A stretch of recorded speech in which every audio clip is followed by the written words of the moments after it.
As we count down hours to the finals of the AFCON 2024, Cote d'Ivoire 2024, while a lot of Nigerians already gathered in Abidjan, the capital of Cote d'Ivoire, also known as Ivory Coast, and all over the world in viewing centers and television sets, waiting for the match to start and end, and an official handing over of the cup to Ahmed Musa.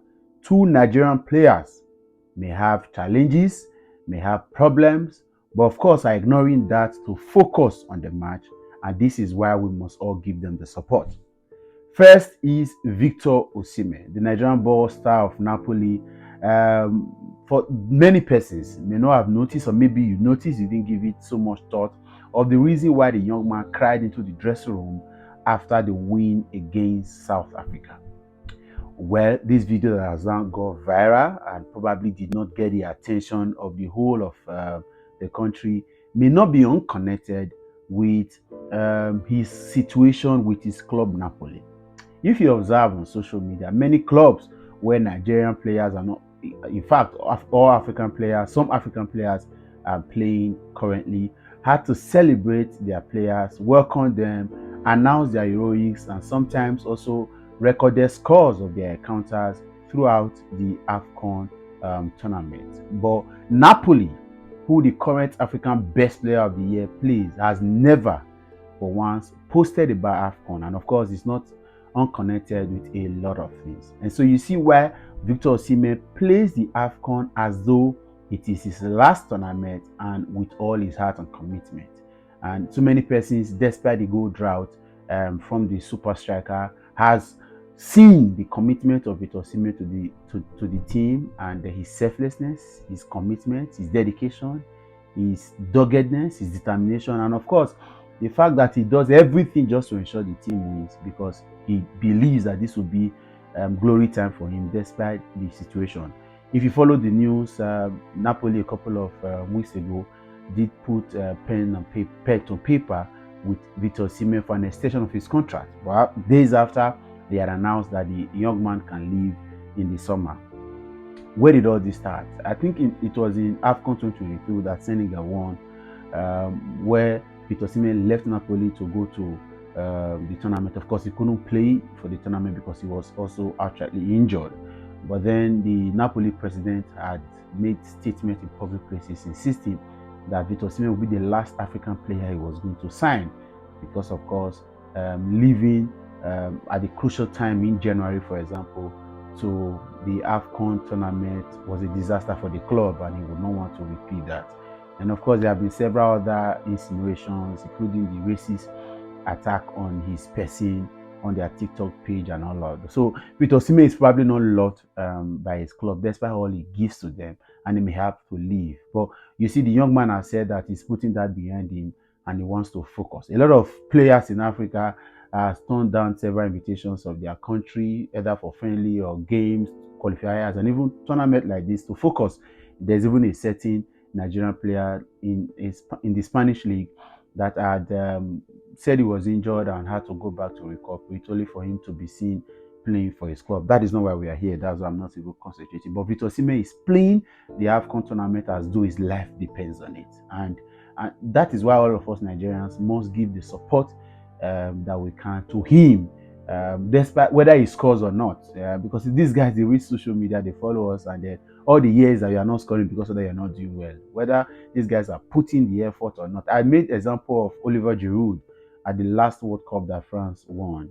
He didn't score a single goal, but he played in all the matches, and he was picked or penned down as one of the best players for the tournament. Let's stop this infantry analysis of football to think that because somebody doesn't score doesn't mean. But if you watch Victor Osimhen, you know he gives all, and that was why he cried that day. He has given all his heart to this team and this tournament, and he wants it to be on record that in his time, the Super Eagles also won the AFCON tournament. The second player on the list of players with challenges and despite also putting on their sacrifice is goalkeeper Stanley Nwabali Bobo, as he likes to be referred to, who according to former Super Eagles goalkeeper Ida Peterside, who currently resides and works in South Africa, that his current club, Chippa United, fans of the club, of course, not official statement from the club now, saying that he should not return to the club after his heroic performance against the Bafana of South Africa in the semi-finals. And then while the club is yet to say anything about that, but the fans are saying he should not. And by any means, if you understand South Africa, you know South Africa very well, you know that he has to be careful um, with a whole lot of other things. And it's not the first time in world football. In 2002 World Cup in Japan, South Korea 2002, a certain Andrew Hwang of South Korea, wearing jersey number 19, did take Italy or scored the fantastic golden goal that eliminated the Italian national team, the Azuris, from the 2002 World Cup in Japan and South Korea. Of course, his club then, Perugia, which he has joined on loan from South Korea, did end his contract immediately after that goal. Of course, it was heartbreaking, and then the Perugian club president was quoted as saying that Han has only rose up to stardom and to the occasion when he was playing against his nation, Italy, and he cannot for any reason allow him to continue to play for them. At the end of the day, Han's contract was terminated, and even fans threatened that on the side of him they were going to by him. So Han Ji-won never returned to Italy after that super golden goal he scored against them at the World Cup. So it's not the first time. Why am I bringing all this? Nigerians are fond of celebrating sensational players and then ignoring what people are putting over time. When I see analysis of insults against Alex Iwobi, Kelechi Iheanacho, a couple of these guys, and I just Ademola Lookman, for example. Thank God he has done well. Ademola Lookman had a chance of playing for England like Saka and the rest of all these guys, but he chose to play for the Super Eagles. Same with Emmanuel Dennis. Unfortunately, Emmanuel Dennis is not in this tournament. I think it's so much that the Super Eagles players, as well as other AFCON players, African nations team players are doing, because of course AFCON is being played outside of the normal calendar of international football. Every other tournament is played in summer, between June, July, August. But AFCON is played in January, of course, because of the peculiarity of our weather and our climate. So at that time, it is almost important to understand that these guys are sacrificing, leaving their club. It will be just joined Fulham, and it's an integral part of what the team is doing, trying to struggle to maintain their state and not go into relegation. So yet he had to sacrifice that. Osimhen, for example, of course, Osimhen even had an injury that would have taken him out of football, but he stayed, and then his commitment, he broke records. His recovery time was record-breaking. Got back, and here he is. Osimhen has never, for once, according to report, rejected any call-up. Whether it is a small match or a big match, he would always appear. Same with Stanley Nwabali, same with Ekong and a couple of these. Some of these guys are not regular starters of their club. They are trying to find their foot, and from September they have been struggling to gain 5 minutes, 6 minutes, 10 minutes, 15 minutes. But all of them ignored all that pressure to come to play for the Super Eagles. I think all of them deserve superstar salute, and then they should be honored and respected, whether they played or not. Like Ahmed Musa, for example, who has not played a minute of this tournament. He has also given his all to this team. He has supported this team.